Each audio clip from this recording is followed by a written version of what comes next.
Socrates idea ఉన్నారు కదా, అందరికీ తెలుసు కదా, పాశ్చాత్య తత్వవేత్త, దే ఫస్ట్ ఫిలాసఫర్ అని కూడా అంటారు. అంటే అంత పేరున్న వ్యక్తుల్లో మొట్టమొదటి ఫిలాసఫర్ అని కూడా అంటారు. ఆయన శిష్యులు ఎంతమందో, అందులో ముఖ్యమైన వారు ప్లేటో, మనకు బాగా తెలిసిన వాళ్ళలో. ఇంకా చాలామంది శిష్యులు ఉన్నారు ఆయనకి. ఆయన నాస్తికత్వం అందరికీ ప్రజల్లో ప్రజ్వలిస్తున్నారు అని ఆయన్ని విషం పెట్టి చంపేశారు. అందరికీ తెలిసిన విషయమే. కానీ ఇప్పుడు నేను చెప్పదలుచుకున్నది ఏమిటంటే, అలా విషం పెట్టి చంపేశారంటే ఆయన ఏదో ఘోరమైన పనులు చేస్తేనే కదా ఆయన్ని చంపేది. అయినా ఆయనకి ఎంతమంది శిష్యులు ఉన్నారో అంటే ఆయన ఎంతో విజయం సాధించాడు అనే కదా అర్థం. ఇప్పటి వరకు మనం గుర్తుపెట్టుకుంటున్నాము, ఎక్కడ పడితే అక్కడ ఆయన విగ్రహాలు ఉంటాయి. సోక్రటీస్ అనగానే మనకి ఫిలాసఫర్ అని గుర్తొస్తుంది. అలాంటి వ్యక్తి ఇంతమంది వ్యతిరేకిస్తున్నా కూడా అంత గొప్ప స్థానంలో ఎలా నిలబడ్డారు అని తెలుసుకోవాలని ఒక జర్నలిస్ట్, చిన్న కుర్రాడే అన్నమాట, 25 లోపు ఏజ్ ఉంటుంది. అతను ఎలాగోలా అపాయింట్మెంట్ సంపాదించి సోక్రటీస్ని కలిశారు. మొత్తాన్ని కలిసి, సార్ మిమ్మల్ని ఇంటర్వ్యూ చేయాలనుకుంటున్నాను, మీరు ఇంత విజయాన్ని ఎలా సాధించారు, మీకు శిష్యులు ఎంతమంది ఉన్నారో మీ వ్యతిరేకులు కూడా అంతమంది ఉన్నారు, అయినా మీరు ఇంత విజయాన్ని సాధించారు, మీ విజయానికి కారణం ఏమిటి అని అడిగారు. అడిగితే ఆయన ఏం చెప్పారంటే, నేను దీనికి సమాధానం రేపు చెప్తాను, రేపు మన ఊరి చివర ఉన్న చెరువు దగ్గరికి రా, అక్కడ నీకు సమాధానం చెప్తాను అని చెప్పారు. సరే, అసలు సోక్రటీస్ అపాయింట్మెంట్ దొరకడమే గొప్ప. ఆయన రేపేంటి, అసలు ఇక్కడ నిద్రాహారాలు మానేసి ఇక్కడే ఉన్నాన్న కూడా ఉండాలి, తప్పదు, ఉంటారు కూడా. అలాగే ఏం చేశారు ఆయన, సరే మొన్నటి పొద్దున్నే ఆయన చెప్పిన టైంకి ఆ చెరువు దగ్గరికి వచ్చేసారు. ఈ సోక్రటీస్ కూడా అన్నమాట ప్రకారం ఆ చెరువు దగ్గరికి వెళ్ళారు. వెళ్ళి నెమ్మదిగా ఆయన భుజం మీద చెయ్యి వేసి చెరువులోకి నడిపించుకుంటూ తీసుకెళ్ళారు. మోకాళ్ళ లోతు నీళ్లు రాగానే అతనికి భయం మొదలైంది. అమ్మో, ఏంటి ఇంత లోతు తీసుకెళ్తున్నారు అని. కానీ అడిగే ధైర్యం లేదు. ఆయన ఏం చెప్తే చెయ్యాలి, ఎందుకంటే ఆయన విజయ రహస్యం ఇతను తెలుసుకోవడానికి వచ్చాడు. చిన్న జర్నలిస్ట్ సోక్రటీస్ని పట్టుకుని ఇంత పెద్ద జవాబు తీసుకొచ్చారు అనేది మంచి పేరు వస్తుంది కదా, అందుకు అలా నడుస్తూ ఉన్నారు. తర్వాత అలాగే నడిపించుకుంటూ ఇంకా లోతుకి తీసుకెళ్లేసరికి నీళ్లు పీకల లోతు దాకా వచ్చేసాయి. ఇంకా జర్నలిస్ట్ గుండె జారిపోయింది. ఈయనేంద్ర బాబు, ఇంక వ్యతిరేకులు అందుకే ఎంతమంది ఉన్నారేమో, చాలాసం బాగా ఉన్నట్టుంది అని మనసులో తిట్టుకుంటూ ఏం అర్థం కాక పీకల లోతు నీళ్ళు వచ్చాయి. అసలు ఏ క్వశ్చన్ అడగాలి కూడా మర్చిపోయాడు. తీరా అక్కడి వరకు తీసుకెళ్ళాకన్నా ఊరుకున్నారా? పీకల లోతు నీళ్ళు వచ్చిన తర్వాత తల పట్టుకుని గట్టిగా నీళ్ళలోకి ముంచేశారు.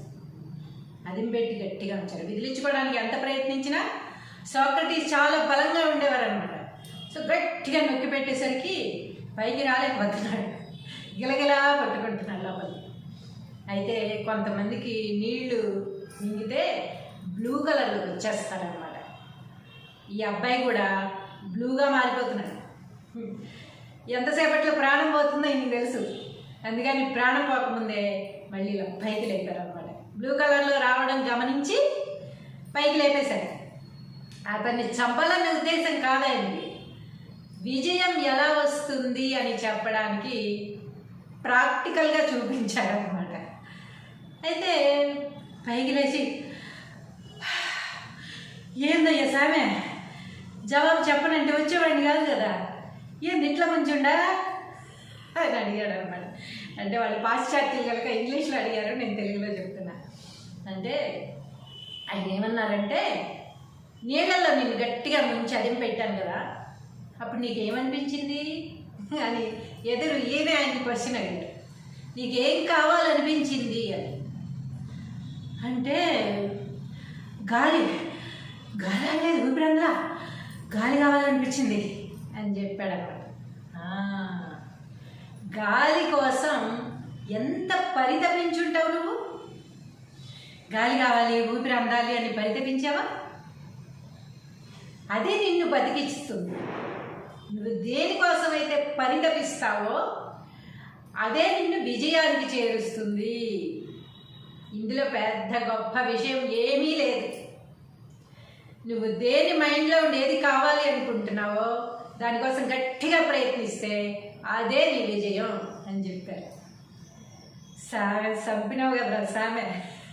ఈ ఆన్సర్ ఈ మొక్క అక్కడే చెప్పొచ్చి ఉండొచ్చు కదా.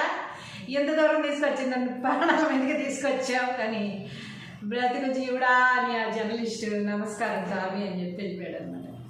అయితే ఎంత ప్రాక్టికల్గా ఆన్సర్ చూపించారో చూడండి.